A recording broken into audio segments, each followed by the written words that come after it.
ଆଜିର ପ୍ରସଙ୍ଗରେ ଶୁଣନ୍ତୁ ଯକ୍ଷ୍ମାମୁକ୍ତ ଭାରତ ଗଠନରେ 100 ଦିନିଆ ଅଭିଯାନ। ଆଲେଖ୍ୟ ବିସ୍ମିତା ପ୍ରଧାନ, ଉପସ୍ଥାପନା ଆଦିତ୍ୟ ନାରାୟଣ ଦାସ।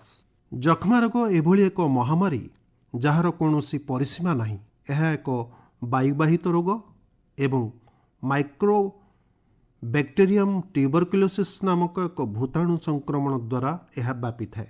ଶରୀରର କେଶ ଏବଂ ନଖକୁ ବାଦ୍ ଦେଲେ ମଣିଷର ପ୍ରତିଟି ଅଙ୍ଗକୁ ଏହି ଭୂତାଣୁ ସଂକ୍ରମଣ କରିଥାଏ। ମାତ୍ର ଫୁସ୍ଫୁସ୍ ସଂକ୍ରମଣ ଅଧିକ ବ୍ୟାପୁଥିବାରୁ ଏହାର ମୁକାବିଲା ଦିଗରେ ଅଧିକ ପ୍ରାଧାନ୍ୟ ଦିଆଯାଉଛି। ଫୁସ୍ଫୁସ୍ରେ ଯକ୍ଷ୍ମା ସଂକ୍ରମିତ ରୋଗୀଙ୍କ କାଶ, କଫ, ଛିଙ୍କ ଦ୍ୱାରା ଭୂତାଣୁ ବାୟୁରେ ମିଶି ଅବିଳମ୍ବେ ବିପୁଳ ମାତ୍ରାରେ ଲୋକଙ୍କୁ ସଂକ୍ରମିତ କରିବାର ଆଶଙ୍କା ରହିଥାଏ। ଏଣୁ ଫୁସ୍ଫୁସ୍ ସଂକ୍ରମିତଙ୍କୁ ଚିହ୍ନଟ କରି ଚିକିତ୍ସା କରାଇବା ଜରୁରୀ। ସଠିକ୍ ସମୟରେ ଉପଚାର ନ କଲେ ଯକ୍ଷ୍ମା ରୋଗ ପ୍ରାଣଘାତୀ ହୋଇଥାଏ। ବିଗତ କିଛି ଦଶନ୍ଧି ହେଲା ମହାମାରୀ ରୂପ ନେଇ ସାରିଛି ଏହି ଟ୍ୟୁବରକ୍ୟୁଲୋସିସ୍ ବା ଟିବି ସଂକ୍ରମଣ। ଜାତିସଂଘର ରିପୋର୍ଟ ମୁତାବକ ପ୍ରତିବର୍ଷ ବିଶ୍ୱବ୍ୟାପୀ 1 କୋଟି ଲୋକ ଏହି ମହାମାରୀର ଶିକାର ହେଉଛନ୍ତି। ବିଶ୍ୱବ୍ୟାପୀ HIV ଏଡ୍ସ ପରେ ଦ୍ୱିତୀୟ ପ୍ରାଣଘାତୀ ରୋଗ ସାଜିଛି ଯକ୍ଷ୍ମା। 2023 ମସିହାରେ ବିଶ୍ୱରେ 1,05,000 ଲୋକଙ୍କ ଜୀବନ ଯକ୍ଷ୍ମା ସଂକ୍ରମଣରୁ ଯାଇଥିବା ବେଳେ HIV ସଂକ୍ରମଣରେ 1,61,000 ଲୋକଙ୍କ ଜୀବନ ଯାଇଛି ବୋଲି ବିଶ୍ୱ ସ୍ୱାସ୍ଥ୍ୟ ସଂଗଠନ WHO ରିପୋର୍ଟ କହୁଛି। ଜନସ୍ୱାସ୍ଥ୍ୟର ସୁରକ୍ଷା ପାଇଁ ବିଶ୍ୱବ୍ୟାପୀ ସରକାରମାନେ ଏହାର ମୁକାବିଲାରେ ନାନା ଅଭିଯାନ ହାତକୁ ନେଉଛନ୍ତି। ବିଭିନ୍ନ ଦେଶର ସରକାରଙ୍କ ମିଳିତ ଉଦ୍ୟମରେ 2000 ମସିହା ଠାରୁ ବିଶ୍ୱବ୍ୟାପୀ ପ୍ରାୟ 7,90,00,000 ଲୋକଙ୍କ ଜୀବନ ରକ୍ଷା କରାଯାଇ ପାରିଛି। ମିଳିତ ଜାତିସଂଘ ନିରନ୍ତର ବିକାଶ ଲକ୍ଷ୍ୟ UNSCDGs କାର୍ଯ୍ୟକ୍ରମ 2030 ସୁଦ୍ଧା ବିଶ୍ୱରୁ ଯକ୍ଷ୍ମା ନିରାକରଣ ଲକ୍ଷ୍ୟ ରଖିଛି। ଏ ବାବଦରେ ବିଶ୍ୱବ୍ୟାପୀ ବର୍ଷକୁ 2200 କୋଟି ଆମେରିକୀୟ ଡଲାର ଖର୍ଚ୍ଚ ହେବ ବୋଲି WHO ସ୍ପଷ୍ଟ କରିଛି।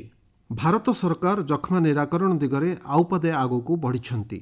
2030 ସୁଦ୍ଧା ବିଶ୍ୱରୁ ଯକ୍ଷ୍ମା ଦୂରୀକରଣ ପାଇଁ ମିଳିତ ଜାତିସଂଘ ଲକ୍ଷ୍ୟ ଧାର୍ଯ୍ୟ କରିଥିବା ବେଳେ 5 ବର୍ଷ ପୂର୍ବରୁ ଅର୍ଥାତ୍ 2025 ସୁଦ୍ଧା ଦେଶକୁ ଯକ୍ଷ୍ମାମୁକ୍ତ କରିବାକୁ ଭାରତ ସରକାର ଲକ୍ଷ୍ୟ ରଖିଛନ୍ତି। ସରକାର ଏ ଦିଗରେ ପଦକ୍ଷେପ ମଧ୍ୟ ଆରମ୍ଭ କରିଦେଇଛନ୍ତି। ଚଳିତ ବର୍ଷ ଡିସେମ୍ବର 7 ତାରିଖରୁ କେନ୍ଦ୍ର ସରକାର 100 ଦିନିଆ ଯକ୍ଷ୍ମାମୁକ୍ତ ଭାରତ ଅଭିଯାନ ଆରମ୍ଭ କରିଛନ୍ତି। ଓଡ଼ିଶାରେ ମଧ୍ୟ ଗତ 18 ତାରିଖରୁ ଏହି ଅଭିଯାନ ଆରମ୍ଭ ହୋଇଛି। ଏହି ଅଭିଯାନର ମୂଳ ଲକ୍ଷ୍ୟ ହେଲା ରୋଗ ଚିହ୍ନଟ କରିବା, ଅବିଳମ୍ବେ ଚିକିତ୍ସା କରାଇବା, ଚିକିତ୍ସା ସଫଳ କରିବା। ବିଶେଷ କରି ଗରିବ ତଥା ସଚେତନ ନଥିବା ଶ୍ରେଣୀର ଲୋକଙ୍କ ଉପରେ ଅଧିକ ଧ୍ୟାନ ଦେବା ଅଭିଯାନର ପ୍ରାଥମିକତା। ଦେଶର 33ଟି ରାଜ୍ୟ ଓ କେନ୍ଦ୍ରଶାସିତ ଅଞ୍ଚଳର 347ଟି ଜିଲ୍ଲାରେ ଏହି ଅଭିଯାନ ପରିବ୍ୟାପ୍ତ ହୋଇଛି। ଯକ୍ଷ୍ମାମୁକ୍ତ ଦେଶ ଗଠନ ଦିଗରେ ଭାରତ ସରକାରଙ୍କର ଏହା ଏକ ଯୁଗାନ୍ତକାରୀ ପଦକ୍ଷେପ।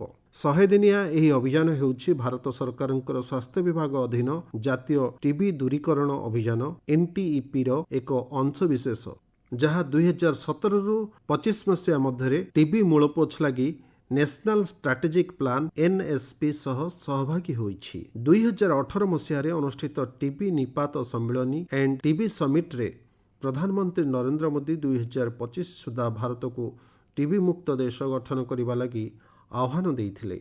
ପ୍ରଧାନମନ୍ତ୍ରୀଙ୍କ ମହତ ଲକ୍ଷ୍ୟ ପୂରଣ ଦିଗରେ ଏହି ମହତ୍ୱାକାଂକ୍ଷୀ ଅଭିଯାନ ବିଶେଷ ସହାୟକ ହେବ। 100 ଦିନିଆ ଟିବି ମୁକ୍ତ ଅଭିଯାନରେ ରୋଗ ଚିହ୍ନଟ ଏବଂ ତ୍ୱରିତ ଚିକିତ୍ସାକୁ ଅଧିକ ପ୍ରାଧାନ୍ୟ ଦିଆଯାଇଛି। କେନ୍ଦ୍ର ସରକାରଙ୍କର ନିକ୍ଷୟ ପୋଷଣ ଯୋଜନାରେ ରୋଗୀଙ୍କ ପୋଷଣ ପାଇଁ ଆର୍ଥିକ ସହାୟତା ଯୋଗାଇ ଦିଆଯାଉଛି।